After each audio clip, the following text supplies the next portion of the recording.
So my Hispanic heritage has influenced my work ethic, the way I approach work in several ways. My family came from Cuba as members of the exile community in 1960, and starting week one, they had to get a job, right? And so they worked extremely hard. My grandfather worked at a Coca-Cola factory. My grandmother, took care of all the kids, especially the kids that were sent ahead of time from Cuba. But they had to work right away, and that was instilled also in my parents, and then with me.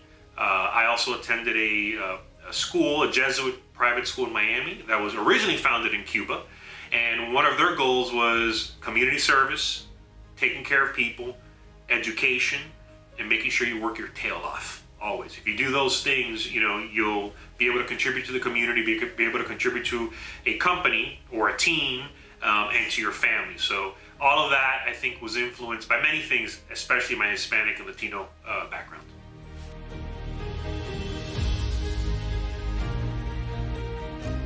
So for us at Ruvos, obviously the workplace environment, whether it's here in person in Tallahassee or in South Africa, or really across the United States, I think we're up to like 24 states. The having culture is extremely important. At Ruvos, we speak 22 languages, I believe. We have roughly 115 employees. 30% of them are female. Many of them have worked across the world or lived or were born across the world. So suddenly you have this melting pot of ideas and backgrounds, things that they experience, good and bad, that they bring to the organization. So then when we're working together with a public health agency or public health lab or partners, that DNA comes out and really represents society today and really represents community today. So Hispanic Heritage Month is amazing, but we have so many other cultures at Ruvos that when you put it together, it's kind of like the perfect mix, which is really exciting.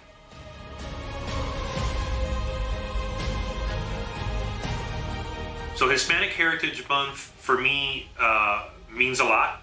Number one, it means that the United States provided opportunities for me and my family. If it wasn't for opportunities in 1960 to escape a dictatorship in Cuba, I may not be here today, right? My kids may not be here today. I may not be working at Ruvos today. And so that's number one. I'm very grateful for the United States to allow that opportunity for my family and for us to be able to, go to school, be able to give back to the community and be able to do some amazing things as a team, for example, at Ruvos. But it also represents the fact that the Hispanic community is growing and growing and growing throughout the United States. We've had folks that have run for president, vice president. We've got a senator in a couple states, which we're proud of. These are folks and people that their families came from another country. It also is a reminder that putting Hispanic Heritage Month to the side, it's a reminder that other cultures can also come to the United States and grow a family and really accomplish the American dream, which I'm very proud of.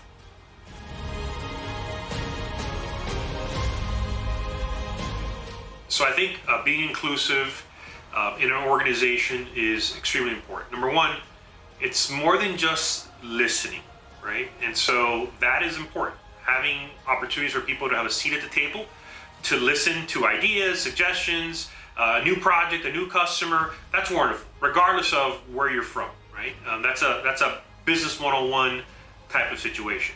But more importantly is allowing people to have a voice, right? Providing opportunities to share their ideas, right? Originally this company started off with a few people, and then grew and grew and grew, and a lot of that growth was because we hired folks that had different backgrounds, different talents, different experiences, were from different countries, speak different languages, and they came with that next idea that eventually became XYZ project or potentially a product. And so allowing folks to have a voice, right, is extremely important in our organization, of course, in a professional, respectful manner. We've got, in my opinion, the best group, what I call the Avengers of healthcare IT in the world. And when we work together as one, that fabric, that DNA, we're the best on the planet. We can accomplish anything. and part of that is the diversity in the backgrounds of our team overall. And it's not like we go and recruit certain folks from certain backgrounds, from certain countries. It happens naturally. That's the beautiful thing. Right? We'll post an advertisement for someone to be a project manager, and you're getting folks from all parts of the world applying for the job. It's happening naturally, and so that's one of the things I'm most proud of.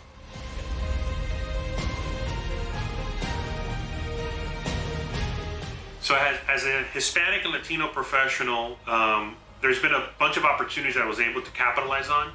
When I first started my career in international private banking, as a 23, 24-year-old, I don't know what they were thinking, in charge of information technology at a bank in Antigua, there were opportunities to travel to Panama, Venezuela, Ecuador, and I was able to raise my hand and say, you know what, I speak Spanish, I know about the Hispanic culture, and that allowed me to feel comfortable living in Panama for a bit. It allowed me to feel comfortable traveling to Ecuador every week.